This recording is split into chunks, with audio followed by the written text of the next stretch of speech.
അവൻ ഈ പ്രപഞ്ചത്തെ മുഴുവനും സൃഷ്ടിച്ചിരിക്കുന്നു എന്ന് ആദ്യം പറഞ്ഞത്. രണ്ടാമത് മനുഷ്യനിലേക്ക് ചുരുക്കാണ് അള്ളാഹു. നിന്നോടല്ലേ പറഞ്ഞത് നീ വായിക്കുമെന്ന്. അതിനാൽ ആ നീയും അള്ളാഹും തമ്മിൽ എന്താ ബന്ധം?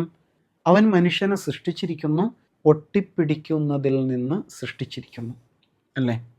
വളരെ ആഴമേറിയ ഒരു ആശയം ഇതിൻ്റെ അകത്തുമുണ്ട് എന്ന് മനസ്സിലാക്കാം. ഒട്ടിപ്പിടിക്കുന്നതിൽ നിന്ന് മനുഷ്യനെ അവൻ സൃഷ്ടിച്ചു. അപ്പോൾ ഖുർആൻ ശരിക്കും എംബ്രിയോളജിയെക്കുറിച്ച് പറയാണ്, അല്ലേ?